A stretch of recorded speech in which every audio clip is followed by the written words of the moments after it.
Praise the Lord. കർത്താവായ യേശുക്രിസ്തുവിന്റെ പരിശുദ്ധ നാമത്തിന് നന്ദിയോടെ സ്തോത്രം ചെയ്യുന്നു. ഒരു പ്രാവശ്യം കൂടെ കർത്താവിന്റെ വചനവുമായി നിങ്ങളെ അഭിസംബോധന ചെയ്യാൻ കഴിയുന്നതിൽ വളരെ സന്തോഷിക്കുകയും അതിനെ ആയുസ്സും ആരോഗ്യവും കൃപയും നൽകിത്തന്ന സർവകൃപാലുവായ ദൈവത്തിന് എല്ലാം മഹത്വവും കരയറ്റുകയും ഈ രാവിലെ സമയം പ്രാർത്ഥനയ്ക്ക് വേണ്ടി വില കൊടുത്ത എല്ലാ ദൈവമക്കളെയും കർത്തൃദാസന്മാർക്കുമുള്ള ക്രിസ്തീയ പ്രഭാത വന്ദനങ്ങൾ വിനീതമായി അറിയിക്കുന്നു. കർത്താവ് നിങ്ങളെല്ലാവരെയും ധാരാളം സഹായിക്കുകയും കർത്താവിൻ്റെ കൃപയിൽ മറയ്ക്കുകയും ചെയ്യട്ടെ എന്ന് ആഗ്രഹിക്കുന്നു. സമയമൊട്ടും കളയാതെ നമുക്ക് തിരുവചന ധ്യാനത്തിലേക്ക് പ്രവേശിക്കാം. ഒരു ലഘു സന്ദേശം നിങ്ങളുമായി രാവിലെ പങ്കുവെക്കാൻ കർത്താവിൽ ശരണപ്പെടുന്നു. 100-ാം സങ്കീർത്തനത്തിൽ നിന്ന്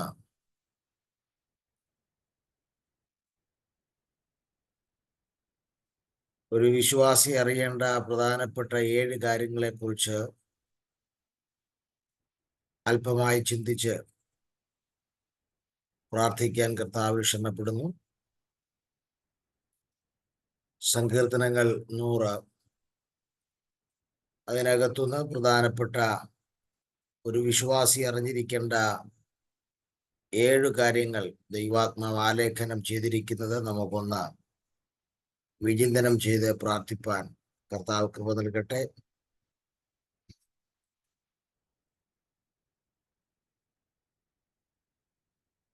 നൂറാം സങ്കീർത്തനം എന്ന് പറയുമ്പോൾ തന്നെ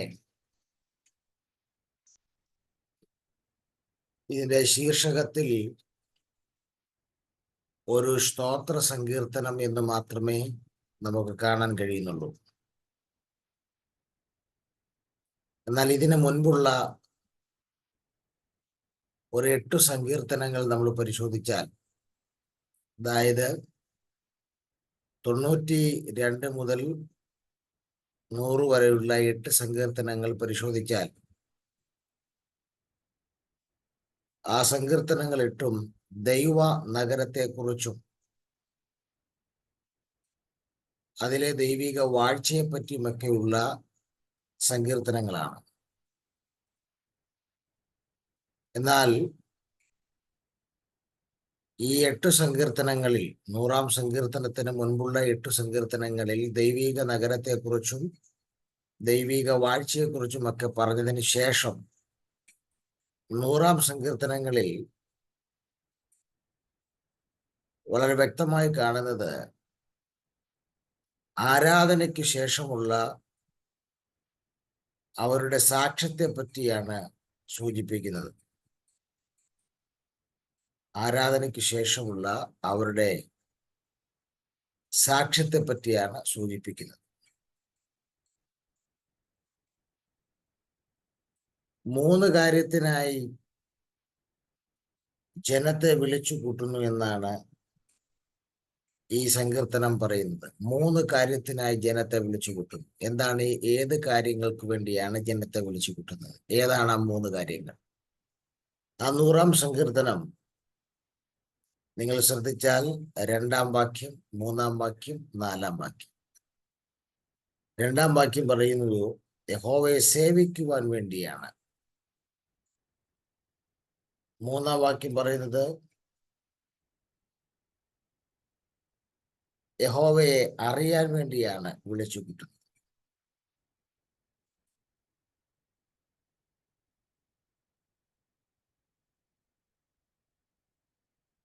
അടുത്ത വാക്യം പറയുന്നത്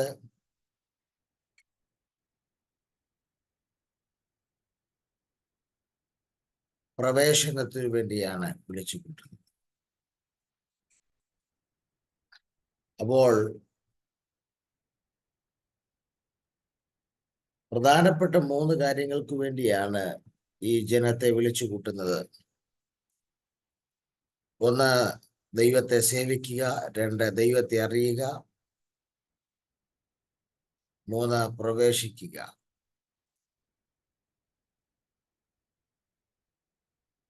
പൊതുവെ വേദശാസ്ത്രന്മാരുടെ ഇടയിൽ 92 മുതൽ 100 വരെയുള്ള സങ്കീർത്തനങ്ങൾ ദാവീദാണ് എഴുതിയത് എന്നുള്ളതാണ് പൊതുവെയുള്ള ഒരു വിശ്വാസം.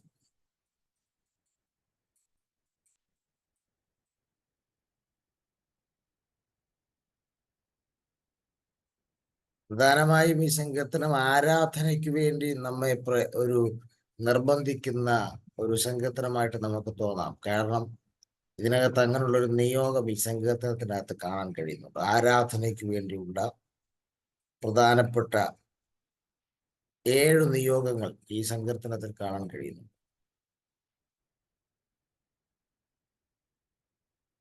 ആർപ്പിടുക, സേവിക്കുക, വരുവിൻ, അറിവിൻ, പ്രവേശിപ്പിൻ, സ്തോത്രം ചെയ്യുവിൻ, വാഴ്ത്തുവിൻ, ഇങ്ങനെ പറയുന്ന ഒരു 7 പ്രധാനപ്പെട്ട നിയോഗങ്ങൾ ഇതിനകത്തുണ്ട്.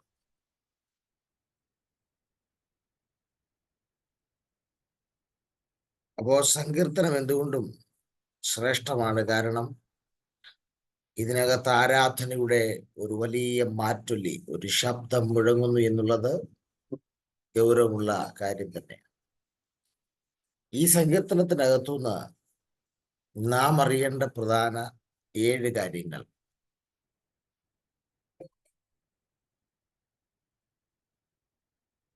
നാം അറിയേണ്ട പ്രധാനപ്പെട്ട 7 കാര്യങ്ങൾ.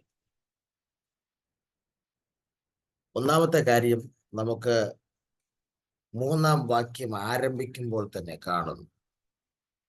യഹോവ തന്നെ ദൈവം എന്ന് അറിവി. യഹോവ തന്നെ ദൈവം എന്ന് അറിവി. അപ്പോൾ വളരെ വ്യക്തമായിട്ട് പരിശുദ്ധാത്മാവ് ആലേഖനം ചെയ്തിരിക്കുകയാണ്. എല്ലാ വിശ്വാസികൾക്കും ഉണ്ടായിരിക്കേണ്ട പ്രഥമമായ അറിവ് യഹോവ തന്നെയാണ് ദൈവം. യഹോവ തന്നെയാണ് ദൈവം എന്ന് പറയുമ്പോൾ അവൻ സമ്പൂർണനാണെന്നും അവൻ സ്വയം പ്രഭുവാണെന്നും അവൻ സ്വയം പര്യാപ്തനാണെന്നുമുള്ള അറിവാണ് യഹോവ തന്നെയാണ് ദൈവം എന്ന അറിവ് കൊണ്ട് സൂചിപ്പിക്കുന്നു. ആരെങ്കിലും യഹോവയെ ദൈവമാക്കിയതല്ല, അവൻ സ്വയം പ്രഭുവായതാണ്, അവൻ സ്വയം പര്യാപ്തനായതാണ്, അവൻ സമ്പൂർണനായ ദൈവമാണ്. ഇന്ന് രാവിലെ മനസ്സിലാക്കുക, ലോകത്ത് പലതരത്തിലുള്ള ദൈവങ്ങളെ കുറിച്ചുള്ള കേൾവികളുണ്ട്. എന്നാൽ നമ്മുടെ ദൈവത്തിന്റെ പ്രത്യേകത അവൻ സമ്പൂർണനായ ദൈവമാണ്. എവിടെയെങ്കിലും ഒരു പൂർണ്ണത ഇല്ലാതെ പോയിട്ടില്ല നമ്മുടെ ദൈവത്തിന്. എല്ലാ മേഖലകളിലും സമ്പൂർണനാണ്. അവൻ നമ്മോട് സംസാരിക്കുന്ന ദൈവമാണ്, നാം പറയുന്നത് കേൾക്കുന്ന ദൈവമാണ്.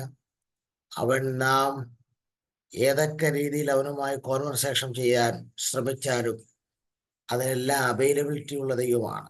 സ്തോത്രം. അതുകൊണ്ട് അതിലെ ഊരിന്റെ തെരുവിൽ നിന്ന് അബ്രഹാമിനെ വിളിച്ച് വേർതിരിച്ചപ്പോൾ അബ്രഹാമിന്റെ കൂടാരത്തിൽ ഇറങ്ങി വന്ന് ഞാൻ സർവശക്തിയുള്ള ദൈവം എന്ന് പറഞ്ഞാണ് വെളിപ്പെട്ടത്. ഓരോരുത്തർക്കും അവരവരുടെ അവസ്ഥകൾക്കനുസരിച്ച് വെളിപ്പെടുന്ന ദൈവമാണ് നമ്മുടെ ദൈവം. അബ്രഹാമിന്റെ വിഷയം എന്തായിരുന്നു? കാരണം ജീവിതത്തിൽ തനിക്കൊരു തലമുറയില്ല. താൻ സേവിച്ച ഒരു ദൈവങ്ങൾക്കും തൻ്റെ കുടുംബത്തിൽ ഒരു തലമുറയെ സംജാതമാക്കി കൊടുക്കാൻ കഴിയാതിരുന്നപ്പോൾ അബ്രഹാമിന്റെ കൂടാരത്തിൽ ഇറങ്ങി വന്നിട്ട് സർവശക്തനായ ദൈവമാണെന്ന് പറഞ്ഞാൽ വെളിപ്പെടുന്നത്. അബ്രഹാമിന്റെ കൂടാരത്തിൽ ഇറങ്ങി വന്നിട്ട് യഹോവ നിസിയാണെന്ന് പറഞ്ഞല്ല വെളിപ്പെട്ടത്. ഞാൻ എൽ ഷദായിയായ ദൈവമാണ് എന്ന് പറഞ്ഞാൽ നീ ഇപ്പോൾ ഭാരപ്പെടുന്ന വിഷയത്തിനകത്ത് നിനക്ക് ലഭിക്കാതെ പോയ ആ വിടുതൽ എന്തുമാകട്ടെ അത് നൽകിത്തരാൻ ഞാൻ സർവശക്തനാണെന്ന് പറഞ്ഞാണ് ദൈവം വെളിപ്പെടുന്നത്. ഇന്ന് രാവിലെ ആരുടെയൊക്കെയോ ലൈഫിനകത്ത് സംഭവിക്കപ്പെടാതിരിക്കുന്ന, വിടുതലില്ലാതിരിക്കുന്ന, ഒരു ദൈവപ്രവൃത്തി ഇല്ലാതിരിക്കുന്ന വിഷയങ്ങൾക്കകത്ത് ഇന്ന് രാവിലെ നിന്നെ നോക്കി സ്വർഗത്തിലെ ദൈവം വിളിച്ചു പറയുന്നു, ഞാൻ എൽ ഷദായിയാണ്. നീ വിചാരിച്ചതിനേക്കാൾ, നീ ചോദിച്ചതിനേക്കാൾ ശ്രേഷ്ഠമായി നിനക്ക് വേണ്ടി അത് നൽകിത്തരാൻ ഞാൻ എൽ ഷദായിയായ ദൈവമാണ്. ഇന്ന് രാവിലെ വാ തുറന്ന് ഒരു 10 പ്രാവശ്യം പറ, അവൻ എൽ ഷദായിയാണ്. അവൻ സർവശക്തനാണ്. നിന്റെ ജീവിതത്തിന്റെ ഏതു മേഖലകൾക്കകത്തും അവന്റെ സർവശക്തിത്വം വെളിപ്പെടുത്തുവാൻ കഴിയുന്നവനാണ്. അവൻ നിന്റെ എല്ലാ മേഖലകളിലും സർവശക്തനായ ദൈവമാണ്. സ്തോത്രം. അതുകൊണ്ട് തന്നെ നമ്മുടെ ദൈവം സമ്പൂർണനാണ്. അവൻ സ്വയം പ്രഭുവാണ്. അവൻ സ്വയം പര്യാപ്തനാണ്. അതുകൊണ്ട് യഹോവ തന്നെ ദൈവം എന്നുള്ള ആ പ്രഥമമായ അറിവ് നമ്മുടെ ഉള്ളത്തിൽ ഉണ്ടാകട്ടെ. ഞാൻ ഈ ദൈവത്തെക്കുറിച്ചുള്ള എനിക്കുണ്ടാകുന്ന ഏറ്റവും വലിയ ബഹുമാനം ഓരോരുത്തരുടെ അറിവുകൾക്കനുസരിച്ചാണ് ദൈവം. ഇപ്പൊ ദാവീദിനെ സംബന്ധിച്ച് ദാവീദിന് ആടുകളുമായിട്ടുള്ള ബന്ധമായിരുന്നു കൂടുതൽ. അതുകൊണ്ട് തന്നെ യഹോവയായ ദൈവം ദാവീദിന്റെ അടുക്കൽ വെളിപ്പെട്ടു വന്നത് ഇടയനായിട്ടാണ്. അപ്പൊ ഇടയനായി വെളിപ്പെട്ടു വരുമ്പോൾ ദാവീദിന് പെട്ടെന്ന് മനസ്സിലാകും. കാരണം തനിക്ക് മനസ്സിലാകുന്ന ലാംഗ്വേജിൽ, തനിക്ക് മനസ്സിലാകുന്ന ഏരിയയിലാണ്. യാക്കോബിന് വെളിപ്പെട്ടു വന്നത് ബഥേലിന്റെ ദൈവമായിട്ടാണ്. കാരണം യാക്കോബാണ് ബഥേൽ എന്ന് പേരിട്ടത്. അപ്പോൾ ബഥേലിന്റെ ദൈവം എന്ന് പറയുമ്പോൾ പെട്ടെന്ന് മനസ്സിലാവും. എങ്ങനെ ഓരോരുത്തരുടെയും മനോമുകുളങ്ങൾക്ക് മനസ്സിലാക്കാൻ പറ്റുന്ന ഭാഷയിൽ അവർക്കറിയാൻ പറ്റുന്ന ആ ഒരു ചിന്തകളിലാണ് ദൈവത്തിന്റെ ഇടപെടൽ വന്നിരിക്കുന്നത്. സ്തോത്രം. അങ്ങനെയാണെങ്കിൽ ഇതുപോലൊരു ദൈവത്തെ സേവിക്കാൻ ഭാഗ്യം ലഭിച്ചതിൽ രാവിലെ 2 സ്തോത്രം കൂടുതൽ പറയാതിരിക്കാൻ പറ്റുകയില്ല. കാരണം ഇതുപോലെ സമ്പൂർണനായ, ഇതുപോലെ സ്വയം പര്യാപ്തതയുള്ള, ഇതുപോലെ സ്വയം പ്രഭുവായ ഒരു ദൈവത്തെയാണ് നമുക്ക് ആരാധിപ്പാൻ ലഭിച്ചത്. ആ ദൈവം യഹോവയാണ്. ആ ദൈവം ദൈവമാണെന്നുള്ള അറിവ് തന്നെ നമ്മുടെ ഉള്ളത്തിൽ ഉണ്ടാകട്ടെ എന്ന് പരിശുദ്ധാത്മാവ് ഓർമ്മപ്പെടുത്തുകയാണ്. അപ്പോൾ ഒന്നാമത്തെ നമ്മുടെ അറിവ് ഈ സങ്കീർത്തനത്തിൽ നിന്ന് യഹോവ തന്നെ ദൈവം എന്നുള്ള അറിവ്. സ്തോത്രം. രണ്ടാമത്തെ അറിവ് അവൻ നമ്മെ സൃഷ്ടിച്ചതാണ് എന്നുള്ള അറിവാണ്. അവൻ നമ്മെ സൃഷ്ടിച്ചതാണ് എന്നുള്ള അറിവാണ്. ആ 3-ാം വാക്യത്തിന്റെ സെക്കൻഡ് പോർഷൻ പറയുന്നു അവൻ നമ്മെ ഉണ്ടാക്കി എന്നുള്ളതാണ്.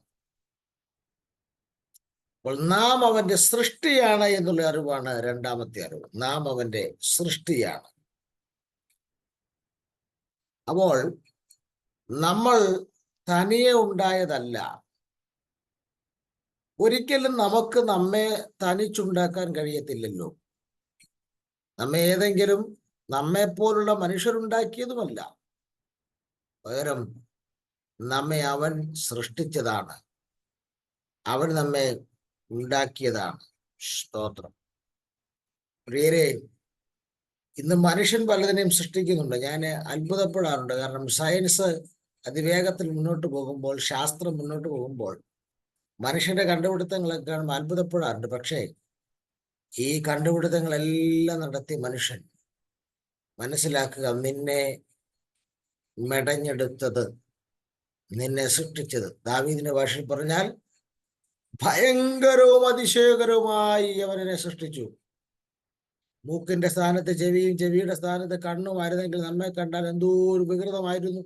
പക്ഷേ നമ്മെ ഭയങ്കരവും അതിശയകരമായി 10,000-കണക്കിന്, ലക്ഷക്കണക്കിന് ഞരമ്പുകളും ത്വക്കുകളും മാംസങ്ങളും ഒക്കെയായി ഒരു അത്ഭുത പ്രതിഭാസമായ ദൈവം നമ്മെ സൃഷ്ടിച്ചിരിക്കുകയാണ്. സ്തോത്രം. എങ്ങനെയാണ് സൃഷ്ടിച്ചത്? ബാക്കി സകല സൃഷ്ടികളും അവന്റെ വായിലെ വചനം കൊണ്ട് അവൻ കൽപ്പിച്ച് സൃഷ്ടിച്ചപ്പോൾ തൻ്റെ കരാങ്കുലുകൾ കൊണ്ട്, തൻ്റെ കരതലങ്ങൾ കൊണ്ട് നമ്മെ തലോടി, നമ്മെ മെടഞ്ഞ് അവന്റെ വായിലെ ജീവശ്വാസം നമ്മൾ ഊതി അവൻ നമ്മെ സൃഷ്ടിച്ചപ്പോൾ നാം ഒരു സ്പെഷ്യൽ സൃഷ്ടിയാണ്. അങ്ങനെങ്കിൽ ഇന്ന് രാവിലെ തിരിച്ചറിയുക, നാം ആരും സ്വയം സൃഷ്ടിക്കപ്പെട്ടവരോ നമ്മെപ്പോലെ സമതുല്യരായ മനുഷ്യർ സൃഷ്ടിച്ചവരോ ഒന്നുമല്ല. നാം എല്ലാം അവന്റെ സൃഷ്ടിയാണ്.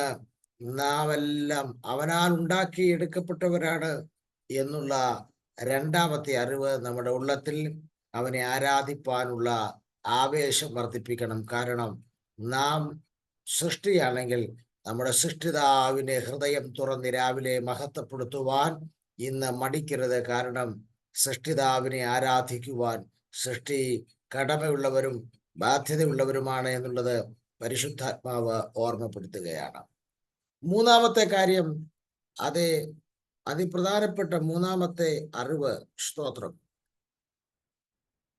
അവൻ നമ്മുടെ ഉടമസ്ഥനാണ് എന്നുള്ള അറിവാണ്. അവൻ നമ്മുടെ ഉടമസ്ഥനാണ് എന്നുള്ള അറിവാണ്.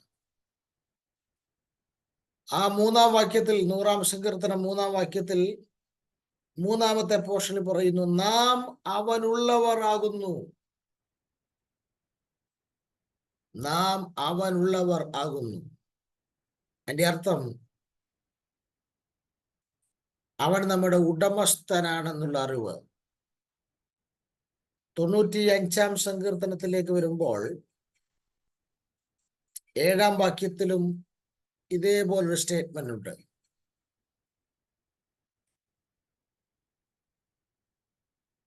അവൻ നമ്മുടെ ദൈവമാകുന്നു, നാമോ അവൻ മേയിക്കുന്ന ജനവും അവന്റെ കൈക്കലെ ആടുകളും എന്നാണ് 95-ാം സങ്കീർത്തനം 7-ാം വാക്യം പറയുന്നത്. ഇതും സൂചിപ്പിക്കുന്നത് ഒറ്റ കാര്യമാണ്, അവൻ നമ്മുടെ ഉടമസ്ഥനാകുന്നു എന്നുള്ള കാര്യം.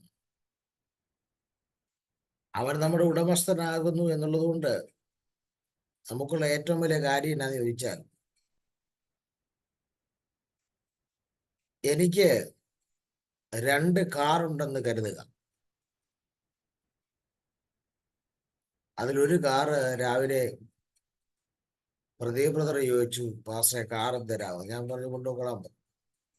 ഉച്ചയായപ്പോൾ ഞാൻ മറ്റേ കാറിൽ ഇങ്ങനെ വരുമ്പോൾ രാവിലെ പ്രദീപ് ബ്രദർ കൊണ്ടുപോയ കാറ് റോഡ് സൈഡിൽ ബ്രേക്ക് ഡൗൺ ആയി കിടക്കുക.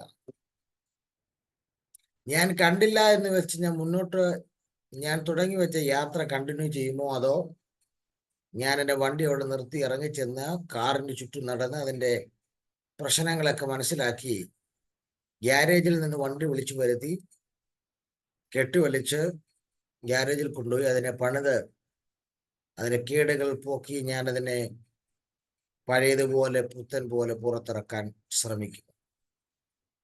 ഓ, കൊണ്ടുപോയത് അദ്ദേഹമല്ലേ, വേണേ പണി കിട്ടെന്ന് പറഞ്ഞ് അതോ മൈൻഡ് ചെയ്യാതെ ഞാൻ വിട്ടുപോകും? വാഹനം കൊണ്ടുപോയത് ദൈവദാസനാണെങ്കിലും ഞാൻ എൻ്റെ യാത്ര വേണ്ടാന്ന് വെച്ച് വണ്ടി നിർത്തി അതിന്റെ കേടുപാടുകൾ മനസ്സിലാക്കി ഗ്യാരേജിൽ നാളെ വിളിച്ചു വരുത്തി വണ്ടി പണിയിപ്പിച്ച് പുറത്തിറക്കാൻ ഞാൻ മെനക്കെടും. കാരണം കൊണ്ടുപോയത് അദ്ദേഹമാണെങ്കിലും ഓണർഷിപ്പ് എൻ്റെ പേരിലാണ്, ഉടമസ്ഥൻ ഞാനാണ്. മനസ്സിലായില്ലേ? നീ പാർക്കുന്ന ദേശത്തെ മന്ത്രവാദികൾക്ക് ശക്തി ഇല്ലാത്തത് കൊണ്ടല്ല നീ ജീവനോടിരിക്കുന്നത്. നീ പാർക്കുന്ന ദേശത്തെ ആഭിചാരകന്മാർ കഴിവുകെട്ടവരായതുകൊണ്ടല്ല നീ ജീവനോടിരിക്കുന്നത്. പിന്നെ നിന്നെ ഏതൊക്കെ പൈശാചിക മണ്ഡലങ്ങൾ കയറി അടിച്ചാലും, അവൻ എന്തെല്ലാം നിന്നെ ചളിക്കിയാലും, എന്തെല്ലാം രീതിയിൽ അവൻ നിന്നെ ഉപദ്രവിച്ചാലും, നിന്നെ പണിത് പണിത് പണിത് പഴയതിനേക്കാൾ പുത്തൻ പോലെ പുറത്തു കൊണ്ടുവരാൻ കഴിയുന്ന ഒരു ഓണർഷിപ്പ് നിനക്കുണ്ട്, ഒരു ഉടമസ്ഥൻ നിനക്കുണ്ട് എന്ന് ഇന്ന് രാവിലെ തിരിച്ചറിയുന്നവരെ ഓർത്ത് കർത്താവിന് സ്തോത്രം ചെയ്യുന്നു. നീ രോഗിയായപ്പോഴും നിന്നെ സൗഖ്യമാക്കി പഴയതുപോലെ കൊണ്ടുവരാൻ, നീ ഞെരുങ്ങിയപ്പോഴും നിന്റെ ഞെരുക്കം മാറ്റി നിന്നെ പഴയതുപോലെ കൊണ്ടുവരാൻ, നീ വേദനിച്ചപ്പോഴും നിന്റെ വേദനകളെ മാറ്റി നിന്നെ പഴയതുപോലെ പുതുക്കി കൊണ്ടുവരാൻ കരുത്തനായ ഒരു ഓണർഷിപ്പ്, കരുത്തനായ ഒരു ഉടമസ്ഥൻ നിനക്കുള്ളത് കൊണ്ട് ഇന്ന് രാവിലെ വാ തുറന്ന് വിശ്വസിക്കുന്നവർ വിളിച്ചു പറ, ഞാൻ അനാഥനല്ല, ഞാൻ ആരുമില്ലാത്തവനല്ല, എനിക്കൊരു ഉടമസ്ഥനുണ്ട്, എനിക്കൊരു ശ്രേഷ്ഠനായ ഒരു ഓണർ എനിക്കുണ്ട് എന്നുള്ള ആ മൂന്നാമത്തെ അറിവ് ഇന്ന് രാവിലെ നമ്മുടെ ഹൃദയത്തിൽ നിന്ന് അതരത്തിലേക്കുള്ള ഒരു ആരാധനയ്ക്കുള്ള മുഖാന്തരം ഉണ്ടാക്കട്ടെ. സ്തോത്രം. നോക്ക്, 1, അവൻ ദൈവമാണെന്നുള്ള അറിവ്. 2, അവൻ നമ്മെ സൃഷ്ടിച്ചു എന്നുള്ള അറിവ്. 3, അവൻ നമ്മുടെ ഉടമസ്ഥൻ എന്നുള്ള അറിവ്. സ്തോത്രം. 4-ാമത്തെ അറിവ്, അവൻ നമ്മുടെ ഭരണാധികാരി എന്നുള്ള അറിവാണ്. സ്തോത്രം. അവൻ നമ്മുടെ ഭരണാധികാരി എന്നുള്ള അറിവാണ്. ആ 100-ാം സങ്കീർത്തനത്തിന്റെ 3-ാം വാക്യത്തിന്റെ 4-ാം പോർഷൻ പറയുന്നു, അവൻ അവന്റെ ജനവും അവൻ മേയ്ക്കുന്ന ആടുകളും തന്നെ. സ്തോത്രം. അവന്റെ ജനവും, we are his people and the sheep of this pasture. നോക്കുക, നാം അവന്റെ ജനമാണ്. 2, അവൻ മേയിക്കുന്ന ആടുകളാണ്. നമ്മളെ നോക്കി ഇലക്ഷൻ വരുമ്പോൾ മാത്രം കുറച്ച് മോഹന വാഗ്ദാനങ്ങൾ പറയുന്ന ഭരണാധികാരികളെ നമ്മൾ കണ്ടിട്ടുണ്ട്. പക്ഷേ എൻ്റെ ആളാണ്, അവൻ എൻ്റേതാണ്, എൻ്റെ ജനമാണെന്ന് നമ്മെ നോക്കി പറയുന്ന ഉലകത്തിലെ ഏക ഭരണാധികാരി നാം സേവിക്കുന്ന കർത്താവായ യേശു ക്രിസ്തുവാണ്.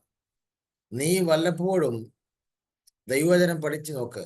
അതിനകത്ത് നമ്മെ എൻ്റേതെന്ന് വിശേഷിപ്പിക്കുന്ന ഒരുവൻ നമ്മുടെ ദൈവമാണ്. സ്തോത്രം. ഇന്ന് രാവിലെ മനസ്സിലാക്ക്, നമ്മൾ ഏറ്റവും ഇന്റിമേറ്റ് ആയി നിൽക്കുന്ന ഭാര്യയോ ഭർത്താവോ മക്കളോ പോലും പലപ്പോഴും എൻ്റേതാണെന്ന് വിശേഷിപ്പിക്കാൻ മടിക്കുമ്പോൾ ഇന്ന് രാവിലെ ദൈവാത്മാവ് പറയുന്നു, നീ എൻ്റേതാണ്. നിനക്ക് എന്തെല്ലാം ബലഹീനതയുണ്ട്, നിനക്ക് എന്തെല്ലാം കുറവുണ്ട്. നമ്മളെല്ലാം പെർഫെക്റ്റ് ആയ ആളുകളെ തപ്പിക്കൊണ്ടിരിക്കുമ്പോൾ ദൈവാത്മാവ് പറയുന്നു, ഏതൊക്കെ കുറവിനകത്തും, ഏതൊക്കെ ബലഹീനതയ്ക്കകത്തും, ഏതൊക്കെ ഞെരുക്കത്തിനകത്തൂടെയും നീ പോകുമ്പോഴും നിന്നെ നോക്കി നീ എൻ്റെ ജനമാണ്, നീ എൻ്റേതാണെന്ന് പറയുന്ന നിനക്കൊരു ഭരണാധികാരി ഉണ്ട്. ഇന്ന് രാവിലെ ആ ഭരണാധികാരി നമ്മുടെ നടുവിൽ വന്നിട്ടുണ്ട്. അവന്റെ സാന്നിധ്യം ആത്മാവിൽ അറിയുന്നവരെ ഓർത്ത് കർത്താവിനെ മഹത്വപ്പെടുത്തുകയാണ്. സ്തോത്രം. കൂടാതെ 5-ാമത്തെ പ്രധാനപ്പെട്ട ഒരറിവ്, ദൈവം അവൻ നമ്മുടെ ഗുണകാംക്ഷിയാണ് എന്നുള്ള അറിവാണ്. അവൻ നമ്മുടെ ഗുണകാംക്ഷിയാണ്. സ്തോത്രം.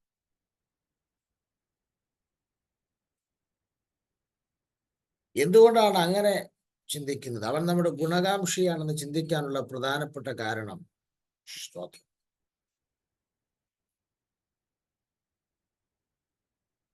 അവൻ നമ്മുടെ ഗുണമല്ലാതെ ദോഷങ്ങൾ ഒന്നും അവൻ നമുക്ക് വേണ്ടി ചെയ്യുന്ന ദൈവമല്ല. ഇസ്രായേൽ മക്കൾ ഒരിക്കൽ പറഞ്ഞു, യഹോവ ഞങ്ങളോട് ഗുണം സംസാരിച്ചാലും ദോഷം സംസാരിച്ചാലും കുഴപ്പമില്ല എന്നുള്ള രീതിയിൽ പറഞ്ഞു. ഇവിടെ 3-ാം വാക്യത്തിൽ, 100-ാം സങ്കീർത്തനത്തിലെ 3-ാം വാക്യത്തിൽ അവന്റെ ആടുകൾ എന്നാണ് പറയുന്നത്. ഒരിക്കലും ഒരു ഇടയൻ തന്റെ ആടുകളുടെ ദോഷം ചിന്തിക്കുകയില്ല, ഗുണം മാത്രമേ കാക്ഷിക്കൂ. അതുകൊണ്ടാണ് യാക്കോബിന്റെ ലേഖനം വ്യക്തമായി പറയുന്നു, അവൻ ദോഷങ്ങളാൽ പരീക്ഷിക്കുന്ന ദൈവമല്ല. നിങ്ങളുടെ ലൈഫിനകത്ത് എന്തെങ്കിലും ദോഷമുണ്ടായാൽ ആ ദോഷം ഒരിക്കലും ദൈവത്താലല്ല വരുന്നത്. ഒന്നെങ്കിൽ സ്വന്തം മോഹങ്ങളാൽ വശീകരിക്കപ്പെട്ട് നമുക്ക് നമ്മുടെ അനാവശ്യ മോഹങ്ങളിലൂടെ ഉണ്ടാകുന്ന പരീക്ഷകളായിരിക്കാം, അല്ലെങ്കിൽ പിശാചിനാലായിരിക്കാം ആ ദോഷം ഉണ്ടാകുന്നത്. പക്ഷെ ദൈവം നിന്നെ ദോഷങ്ങളാൽ പരീക്ഷിക്കുന്ന ദൈവമല്ല. നിനക്ക് വഹിക്കാൻ കഴിയാത്ത യാതൊരു പ്രതിസന്ധിയും അവൻ വരുവാൻ അനുവദിക്കുന്ന ദൈവമല്ല. അവൻ പരീക്ഷയോടുകൂടെ നീക്കുപോക്കുന്ന ദൈവവുമാണ്. അങ്ങനെയെങ്കിൽ ഒരു കാര്യം വളരെ വ്യക്തമാണ്, അവൻ നമ്മുടെ ഗുണം മാത്രമേ കാക്ഷിക്കത്തുള്ളൂ. അവൻ നമ്മെ അടിച്ചാലും അവൻ നമ്മെ ശിക്ഷിച്ചാലും അതിൻ്റെ എല്ലാം പിൻപിൽ ഗുണം മാത്രമാണുള്ളത്. എബ്രായലേഖനം പറയുന്ന ദൈവത്തിന്റെ ബാലശിക്ഷ ശ്രദ്ധിച്ചാൽ അവിടെയും പറയുന്നുണ്ട്, നിന്റെ ഗുണീകരണത്തിനും നീതീകരണത്തിനുമാണ് ബാലശിക്ഷ. ദൈവം നമ്മെ തകർത്ത് കളയാൻ, ഇല്ലാതാക്കാൻ, നശിപ്പിച്ചു കളയാൻ വേണ്ടി ഒന്നും ചെയ്യുന്ന ദൈവമല്ല. അവൻ നമുക്ക് വേണ്ടി ഗുണം മാത്രം കാക്ഷിക്കുന്ന ദൈവമാണ്. നിന്റെ രക്തബന്ധങ്ങളിൽ, ചാർച്ചക്കാരിൽ ഏറ്റവും അടുത്ത സ്നേഹിതരിൽ പോലും ഇതുപോലെ നിന്റെ ഗുണം കാക്ഷിക്കുന്ന ആരും ഉണ്ടാകത്തില്ല. പക്ഷേ ഇന്ന് രാവിലെ പല ആളുകളും വാതുറന്ന് സ്വോത്രം പറയുന്ന റേഷൻ കണക്കിനാ പറയുന്നത്. എന്ത് ബുദ്ധിമുട്ടിയാണെന്നറിയോ? ഒന്ന് ആത്മാവിൽ ചലിക്കുന്നത്, ഒന്ന് ആത്മാവിൽ സ്തോത്രം ചെയ്യുന്നത് എന്ത് ബുദ്ധിമുട്ടിയാണെന്നറിയാം. പക്ഷെ ഇന്ന് രാവിലെ തിരിച്ചറിയണം, സ്വർഗത്തിൽ വസിക്കുന്നവൻ നിന്നെക്കുറിച്ച് മാത്രം 24 മണിക്കൂറും അവൻ ഗുണം കാക്ഷിച്ചു കൊണ്ടിരിക്കുകയാണ്. എന്താണ് നിനക്ക് വേണ്ടി ചെയ്യേണ്ടത്? എന്താണ് നിന്റെ ഗുണത്തിന് വേണ്ടി ചെയ്യേണ്ടത്? എന്താണ് നിന്റെ തലമുറയ്ക്ക് വേണ്ടി ചെയ്യേണ്ടത്? എന്താണ് നിന്റെ മിനിസ്ട്രിക്ക് വേണ്ടി ചെയ്യേണ്ടത്? അവർ ഗുണം മാത്രം കാക്ഷിക്കുന്ന ദൈവമാണ്. കാരണം ഒരിടയനും തന്റെ ആളിന് ദോഷകരമായതൊന്നും ചെയ്യാറില്ല. സ്തോത്രം. എന്നെ വളരെ ചിന്തിപ്പിച്ച ഒരു വാക്യം കൂടെ നിങ്ങളെ ചൂണ്ടിക്കാണിക്കാം ഈ വിഷയവുമായി ബന്ധപ്പെട്ട്. അതെ, 40-ാം സങ്കീർത്തനത്തിലേക്ക് നിങ്ങളുടെ ശ്രദ്ധയെ കൊണ്ടുവരാം. 40-ാം സങ്കീർത്തനത്തിൽ അവൻ നമ്മുടെ ഗുണകാംക്ഷിയാണെന്നുള്ളതിന്റെ ഏറ്റവും വലിയ ഒരു തെളിവ് 40-ാം സങ്കീർത്തനം 5-ാം വാക്യം നിങ്ങളുടെ ശ്രദ്ധയിൽ കൊണ്ടുവരാം. 40-ാം സങ്കീർത്തനം 5-ാം വാക്യം. അവിടെ എഴുതിയിരിക്കുകയാണ്, ഞങ്ങൾക്കു വേണ്ടിയുള്ള നിന്റെ വിചാരങ്ങൾ വളരെയാകുന്നു. ഓ, എന്താണ് ആ വാക്യത്തിന്റെ ഡീപ്നെസ്? ഞങ്ങൾക്ക് വേണ്ടിയുള്ള നിന്റെ വിചാരങ്ങൾ അധികമാകുന്നു. നിങ്ങൾക്ക് നിങ്ങളുടെ കുഞ്ഞുങ്ങളെ കുറിച്ചും നിങ്ങളുടെ ഭാവിയെ കുറിച്ചൊക്കെ വിചാരമുണ്ട്, ഞാൻ സമ്മതിക്കുന്നു. പക്ഷെ നിങ്ങൾ ഉറങ്ങുമ്പോൾ വിചാരിക്കുന്നില്ലല്ലോ, നിങ്ങൾ ഉറക്കമല്ലേ? പക്ഷെ 24 ഹവേഴ്സും നിന്നെ കുറിച്ച് ഓർത്ത് വിചാരപ്പെടുന്ന ഒരപ്പന്റെ ഹൃദയമുള്ള, ഒരമ്മയുടെ വാത്സല്യമുള്ള ഒരുവൻ ഉയരത്തിലുണ്ട്. അവൻ നിന്നെ കുറിച്ച് വിചാരപ്പെട്ടുകൊണ്ടിരിക്കുകയാണ്. ഏത് ഏറിയിൽ നിനക്ക് നന്മ ചെയ്യാം, ഏത് ഏറിൽ നിനക്ക് ഗുണം ചെയ്യാം, എങ്ങനെയാണ് നീ ഉറങ്ങി എഴുന്നേൽക്കുമ്പോൾ ഒരു ഗുണവുമായി നിന്നെ എതിരേൽക്കുന്നത് എന്ന് അവൻ വിചാരപ്പെട്ടുകൊണ്ടിരിക്കുകയാണ്. ഇവിടെ പറയുകയാണ്, നീ ചെയ്ത അത്ഭുത പ്രവർത്തികൾ ഞങ്ങൾക്ക് വേണ്ടിയുള്ള നിന്റെ വിചാരങ്ങളും അധികമാകുന്നു. ഇന്ന് രാവിലെ കർത്താവായ യേശുക്രിസ്തു ഗിരിപ്രഭാഷണത്തിൽ പറഞ്ഞു, ഒന്നിനെ കുറിച്ചും വിചാരപ്പെടരുത്. പൗലോസ് ഫിലിപ്പിലേഖനത്തിൽ പറഞ്ഞു, ഒന്നിനെ കുറിച്ചും വിചാരം. ദൈവം നിന്നോട് പറയുന്നു, നീ ഒന്നിനെ കുറിച്ചും വിചാരപ്പെടരുതെന്ന് പറയാൻ കാരണം, നിനക്ക് വേണ്ടി ഞാൻ വിചാരപ്പെടാനുണ്ട്. അതുകൊണ്ട് നീ ഒന്നിനെ കുറിച്ചും വിചാരപ്പെടരുത്. ഞങ്ങൾ നശിച്ചു പോകുന്നതിൽ വിചാരമില്ലയോ എന്ന് ചോദിച്ച ശിഷ്യന്മാർക്ക് അറിയാത്ത ഒരു സത്യമുണ്ട്. കടലിന്റെ മീതെ നടക്കാൻ കപ്പാസിറ്റി ഉള്ളവൻ ഇവരെ കുറിച്ചുള്ള വിചാരം കൊണ്ട് മാത്രമാണ് മീനിന്റെ ഉളുമ്പും നാറുന്ന ആ തോണിയുടെ അമരത്ത് വന്നവൻ ഉറങ്ങിക്കൊണ്ടിരിക്കുന്നത്. ഇന്ന് രാവിലെ ദൈവാത്മാവ് പറയുന്നു, ആര് പറഞ്ഞു നിന്നെക്കുറിച്ച് വിചാരമില്ലെന്ന്? ഈ ഭൂമിയിൽ നിന്നെക്കുറിച്ച് ഓർത്ത് അല്പമെങ്കിലും ചിന്തിക്കേണ്ട, വിചാരപ്പെടേണ്ട പലരും ഉത്തരവാദിത്തം മറന്ന് മാറി നിൽക്കുമ്പോൾ ഇന്ന് രാവിലെ കർത്താവിന്റെ ആത്മാവ് വളരെ ക്ലിയർ ആയി ചിലരോട് പറയുന്നു, നിന്നെ കുറിച്ചോർത്ത് സ്വർഗം വിചാരപ്പെട്ടുകൊണ്ടിരിക്കുന്നു. നിന്റെ തലമുറയെ കുറിച്ചോർത്ത് നോക്ക്. അതെ, പഴയ നിയമം പഠിച്ചാൽ മനസ്സിലായി. ഗിദയോന്റെ വീട്ടിൽ ഗിദയോൻ പോലും ഞെട്ടിപ്പോയി. ഗിദയോനോട് ദൈവം പറഞ്ഞു, നിന്റെ അപ്പന്റെ തൊഴുത്തിൽ നിൽക്കുന്ന അപ്പന്റെ ഇളയ കാളയായ, രണ്ടാമത്തെ കാളയായ ആ 7 വയസ്സുള്ള കാളയെ ഗിദയോൻ അത്ഭുതപ്പെട്ടു പോയി. കാരണം അപ്പന്റെ തൊഴുത്തിൽ നിൽക്കുന്ന ഇളയ കാളയുടെ വയസ്സ് 7 ഗിദയോൻ അറിയത്തില്ല. പക്ഷെ ദൈവത്തിനറിയാം കാളയ്ക്ക് വയസ്സ് 7. ഇന്ന് രാവിലെ ഒന്ന് ഓർത്തു നോക്കി. ഗിദയോന്റെ തൊഴുത്തിൽ നിൽക്കുന്ന കാളയുടെ വയസ്സ് 7 ദൈവത്തിന് അറിയാമെങ്കിൽ നിന്റെ പെങ്കൊച്ചിന്റെ വയസ്സ് 26 27 28 നിന്റെ ചെറുക്കന്റെ വയസ്സ് ഇത്രയായെന്നും അവനെ കല്യാണം കഴിപ്പിക്കണമെന്നും അവനെ പഠിപ്പിക്കണമെന്നും ഇന്നതാക്കണമെന്നൊക്കെ കൃത്യമായി അറിയാവുന്ന ദൈവമാണ് എൻ്റെ ദൈവം. നോക്ക്, ഇന്ന് രാവിലെ നിന്റെ തല പുകയുന്നതിനേക്കാൾ അതിവേഗത്തിൽ നിന്റെ തലമുറയ്ക്ക് വേണ്ടി വിചാരപ്പെടുന്ന, നിന്റെ ജോലിക്ക് വേണ്ടി, ശുശ്രൂഷയ്ക്ക് വേണ്ടി വിചാരപ്പെടുന്ന ഒരു ദൈവത്തെ കുറിച്ചാണ് ഇന്ന് രാവിലെ പറയുന്നത്. അവൻ നമ്മുടെ ഗുണകാംക്ഷിയായ ദൈവമാണ്. എത്ര പേര് ഈ രാവിലെ സ്തോത്രം പറയുന്നത് എനിക്കറിയത്തില്ല.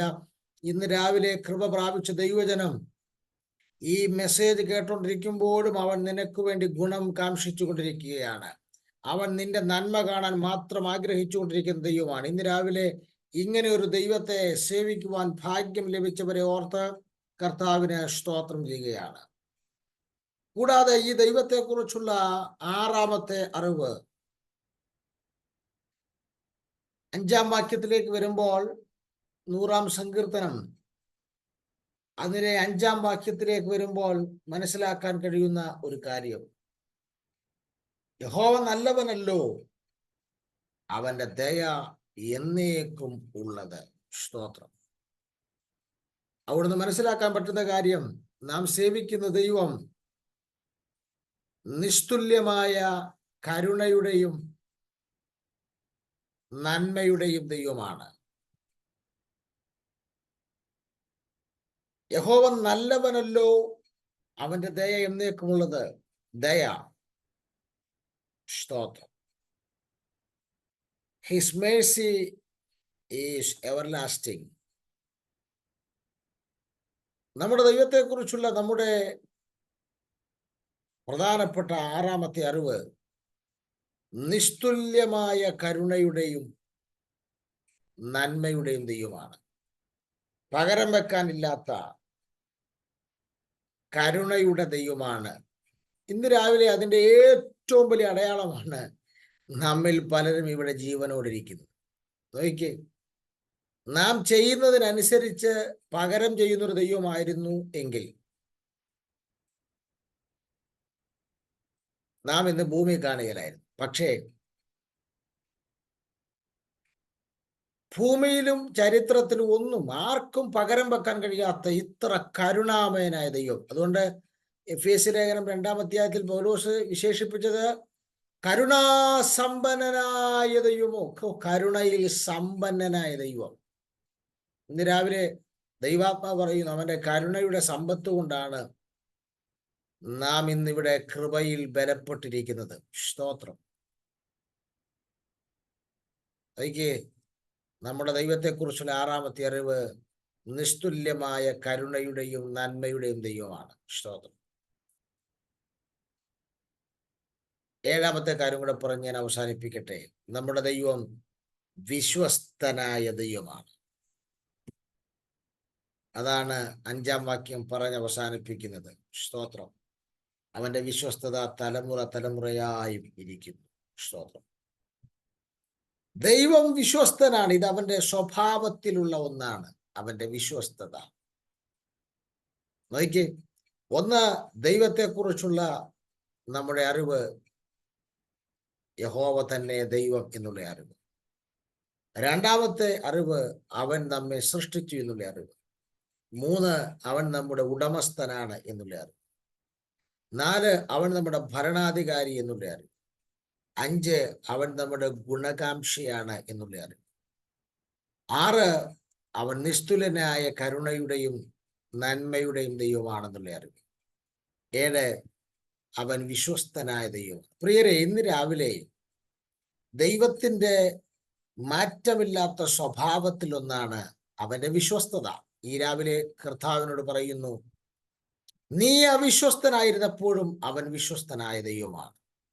അവന്റെ വിശ്വസ്തതയുടെ പ്രത്യേകത എന്താണെന്നറിയാമോ? അതവിടെ എഴുതിയിട്ടുണ്ട്, തലമുറ തലമുറയായിരിക്കുന്നു. നിന്റെ കാലം കൊണ്ട്, നിന്റെ സിമിത്തേരി കൊണ്ട് തീരുന്ന വിശ്വസ്തതയല്ല അവൻ നിനക്ക് വേണ്ടി ചെയ്യുന്നത്. നിന്നിൽ നിന്ന് തലമുറ തലമുറ തലമുറ തലമുറയായി കൈമാറപ്പെടുന്ന വിശ്വസ്തത. അബ്രഹാമിനോട് കാണിച്ച ദൈവത്തിന്റെ വിശ്വസ്തത തലമുറയിൽ കൈമാറിയെങ്കിൽ, ദാവീദിനോടുള്ള ദൈവത്തിന്റെ വിശ്വസ്തത ശലോമോനിലും തലമുറകളിലും കൈമാറിയെങ്കിൽ, ഇന്ന് രാവിലെ ഈ ദൈവത്തെ ആരാധിപ്പാൻ അവസരം കിട്ടുമ്പോൾ കൈയൊക്കെ നന്നായി അടിച്ചോണം, വായൊക്കെ നന്നായി തുറന്നോണം, ഹൃദയം കീറി ദൈവത്തെ ആരാധിച്ചോ. കാരണം നിന്റെ തലമുറ കൊണ്ട് തീരുന്ന വിശ്വസ്തതയല്ല അവൻ നിനക്ക് തരുന്നത്. നിന്റെ തലമുറകളിലേക്ക്, കൊച്ചുമക്കളിലേക്ക് കൈമാറപ്പെടുന്ന അസാധാരണകരമായ വിശ്വസ്തതയാണ്. എന്ന് പറഞ്ഞാൽ അവന്റെ ഫെയ്ത്ത്ഫുൾനെസ്, അവന്റെ വിശ്വസ്തത, അത് എക്സ്ട്രാ ഓർഡിനറിയാണ്, അസാധാരണമാണ്. ഇന്ന് രാവിലെ പരിശുദ്ധാത്മാവ് ആരോടൊക്കെ പറയുന്നു, അവന്റെ വിശ്വസ്തതയാണ്.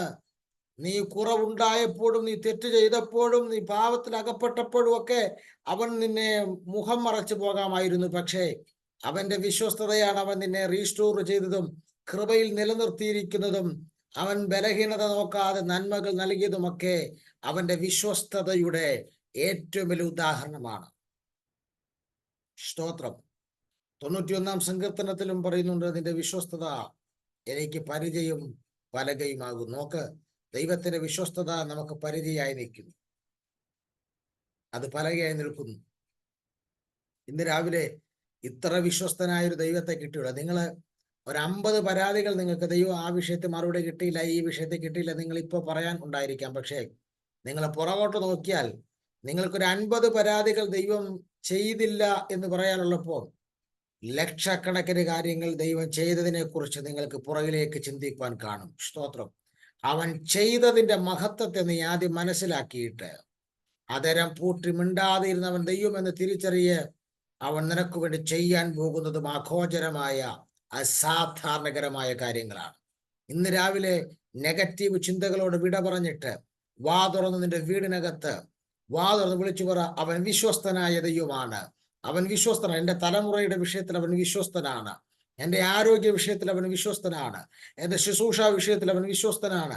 എൻ്റെ സാമ്പത്തികത്തിൽ വിശ്വസ്തനാണ്. വാ തുറന്ന് വിളിച്ചു പറയുമ്പോൾ തന്നെ നിങ്ങളുടെ വീടിനകത്ത് അവൻ്റെ വിശ്വസ്തതയുടെ ചലനം മൂവ് ചെയ്യാൻ തുടങ്ങും. അവൻ്റെ വിശ്വസ്തതയുടെ ഒരു വലിയ ഡെലിവറൻസ് മൂവ് ചെയ്യാൻ വേണ്ടി തുടങ്ങും.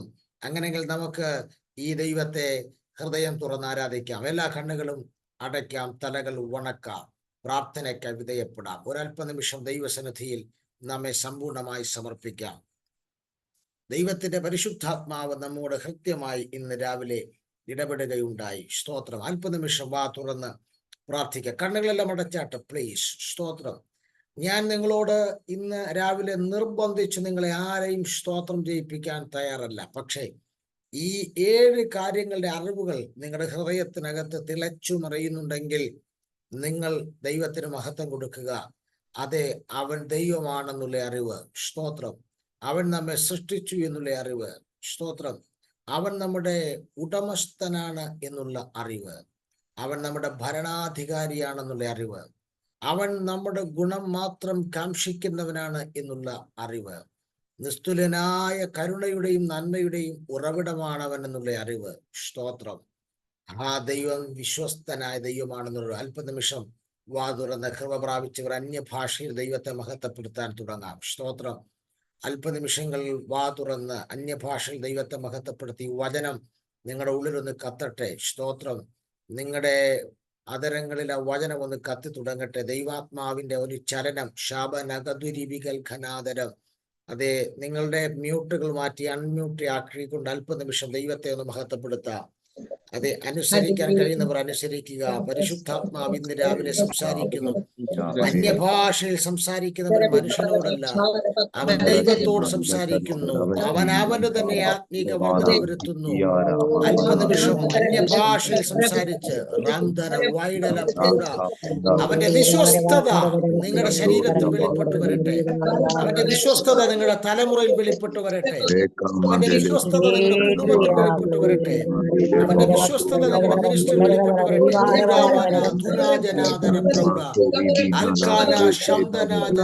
നിങ്ങൾക്ക് എങ്ങനെ ദൈവത്തെ മഹത്വപ്പെടുത്താൻ കഴിയുമോ അങ്ങനെ ദൈവത്തെ മഹത്വപ്പെടുത്തി ഇന്ന് രാവിലെ വാ തുറന്ന് വിശ്വസ്തനായ ദൈവത്തെ യേശുവിന്റെ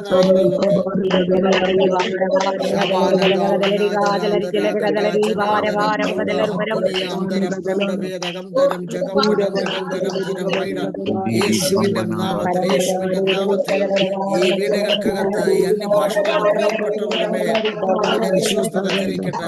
ഫെയ്ത്ത്ഫുൾ ആയിട്ടുള്ള ദൈവിക വിശ്വസ്തത മൂവ് ചെയ്യട്ടെ. കർത്താവ് ഇവരുടെ ഭാവിയുടെ മേൽ, ഇവരുടെ ആരോഗ്യത്തിന്റെ മേൽ, ശുശ്രൂഷയുടെ മേൽ, വ്യക്തിത്വത്തിന്റെ മേൽ, ഇവരുടെ തലമുറയുടെ മേൽ, ഇവരുടെ മിനിസ്ട്രിയുടെ മേൽ ദൈവിക വിശ്വസ്തത. ദീപാന ജനാദര റംദന റംഗുലി മഥനെ വൈന്ദനെ ജുഡേ മനെ ഗരേ ജഗസി ആർത്ഥന പ്രൗഢ മൽക്കനാദര ക്ഷരംബരം പടന്തരം വൈഡകൽക്കനം. ലക്ഷിക്കാതെ വാതുറന്ന് അന്യഭാഷയിൽ ദൈവത്തെ മഹത്വപ്പെടുത്ത്. നിങ്ങൾ അന്യഭാഷ പറഞ്ഞുകൊണ്ടിരിക്കുമ്പോൾ നിങ്ങളുടെ അകത്തെ മനുഷ്യനെ അസാധാരണകരമായ ബലം വെളിപ്പെട്ടു വരികയാണ്. അതെ, നിങ്ങളുടെ നിരാശകൾ വിട്ടുമാറുകയാണ്. നിങ്ങളുടെ അകത്തെ മനുഷ്യൻ ആത്മികമായ പുതുബലം പ്രാപിച്ചുകൊണ്ടിരിക്കുന്നു. അവൻ ആത്മികമായി ബലപ്പെട്ടുകൊണ്ടിരിക്കുകയാണ്. ദൈവത്തോട് നിങ്ങൾ സംസാരിച്ചു കൊണ്ടിരിക്കുകയാണ്. നിങ്ങളുടെ അകത്ത് ഒരു വലിയ ആത്മിക വർദ്ധന വെളിപ്പെട്ടുകൊണ്ടിരിക്കുന്നു. യേശുവിന്റെ നാമത്തിൽ ഇന്ന് രാവിലെ സമയം ദൈവത്തിന്റെ വിശ്വസ്തതയുടെ കരം ചലിക്കട്ടെ. അടുത്ത പ്രഭാതത്തിൽ നാം കൂടി വരുന്നതിന് മുമ്പ് ചില വീടുകളിൽ അവന്റെ വിശ്വസ്തത, നിന്റെ അനർത്ഥങ്ങളിൽ നിന്ന് അവർ നിന്നെ വിടുവിച്ചത് അവന്റെ വിശ്വസ്തതയാണ്. നിന്നെ ജീവനോട് വെച്ചിരിക്കുന്നവന്റെ വിശ്വസ്തതയാണ്. നിന്റെ പ്രാണന് വേണ്ടി അവൻ ചെയ്തത് വിശ്വസ്തതയാണ്. നിന്റെ സാമ്പത്തികത്തിന് വേണ്ടി അവൻ ചെയ്തത് വിശ്വസ്തതയാണ്. ഇത്രയും ശബ്ദമേ നമുക്കുള്ളൂ. ഇന്ന് രാവിലെ ഹൃദയം തുറന്ന് ദൈവത്തെ മഹത്വപ്പെടുത്തുവാൻ മടിക്കരുത്. ഇതുപോലൊരു ദൈവത്തെ സേവിക്കാൻ, ഇതുപോലൊരു ദൈവത്തെ സേവിക്കാൻ, ഇതുപോലൊരു ദൈവത്തെ സേവിക്കാൻ. ജാരാമാന റംബാലാദാന റംബുലാദന ജന മഖാരാദിയാദന അർദ്ധന പ്രൗഢ ധൂമൽ കമാന ശൈധനാദനാദ രക്ഷസി അബ്ദനെ ജഗനെ വൈഡമൽ കമാന രക്ഷസി ശംഭവം ദൂരം വേദനം ചാരമൈഡമൽ ഖനാദ രക്ഷസി. യേശുവിന്റെ നാമത്തിൽ, യേശുവിന്റെ നാമത്തിൽ, യേശുവിന്റെ നാമത്തിൽ.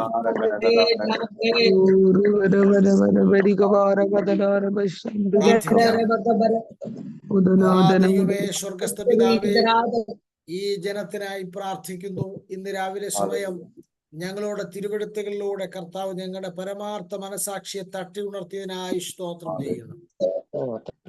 സങ്കീർത്തനത്തിലൂടെ ദൈവാത്മാവ് ഞങ്ങളോട് ഞങ്ങൾ മറന്നു പോകാതെ അറിഞ്ഞിരിക്കേണ്ട പ്രധാനപ്പെട്ട 7 കാര്യങ്ങൾ ഞങ്ങളോട് ബോധിപ്പിച്ചതിനായി സ്തോത്രം ചെയ്യുന്നു. ഈ ജനത്തെ ഞാൻ പിതാവിന്റെയും പുത്രന്റെയും പരിശുദ്ധാത്മാവിന്റെയും നാമത്തിൽ ബ്ലസ് ചെയ്യുന്നു. അങ്ങയുടെ വിശ്വസ്തത ഇവരുടെ മേൽ വെളിപ്പെട്ടു വരട്ടെ. ഈ രാവിലെ സമയം ചെയ്തു കൊടുത്ത എല്ലാ വിശ്വസ്തതയ്ക്കും നന്ദി പറയുന്നു. ചെയ്യാൻ പോകുന്നതിനായി നന്ദി പറയുന്നു. ഇന്നത്തെ പ്രഭാതം അങ്ങയുടെ വിശ്വസ്തതയുടെ കൂടെ ചലിക്കുന്ന പ്രഭാതമാകുവാൻ പ്രാർത്ഥിക്കുന്നു. കർത്താവ് അങ്ങനെ ചെയ്യാൻ പോകുന്നതിനായി സ്തോത്രം. ഒരുമിച്ച് ഞങ്ങളെ അനുഗ്രഹിക്കും, കൃപയിൽ പൊതിയും. യേശു ക്രിസ്തുവിൻ ധന്യമുള്ള നാമത്തിൽ തന്നെ. കർത്താവ് ഞങ്ങളുടെ പ്രാർത്ഥനയും യാചനയും കേട്ടതിനായി സ്തോത്രം ചെയ്യാം. സ്തോത്രം, സ്തോത്രം, സ്തോത്രം, സ്തോത്രം. പിതൃപുത്ര പരിശുദ്ധാത്മാകാം ത്രിയേക ദൈവത്തിന്റെ കൃപയും സമാധാനങ്ങളും ആശീർവാദങ്ങളും പ്രാർത്ഥിച്ച വിഷയങ്ങളോടും കേട്ട ദൈവവചനത്തോടും പിരിയുന്ന നാം ഓരോരുത്തരോടും ദൂരത്തും ചാരത്തുമുള്ള നമ്മുടെ സമശിഷ്ടങ്ങളോടും ലോകമെമ്പാടുമുള്ള സകല വിശുദ്ധന്മാരോടും കർത്താവായ യേശു ക്രിസ്തുവിന്റെ 2ാമത്തെ മേഘ പ്രത്യക്ഷത വരെ ഇന്നും എന്നേക്കും ഉണ്ടായിരിക്കുമാറാകട്ടെ. യേശു ക്രിസ്തു മുഖാന്തരം നമുക്ക് ജയം നൽകിയ കർത്താവിനെ പിതാവിനെ ശക്തിയോടെ സ്തുതിക്കാം.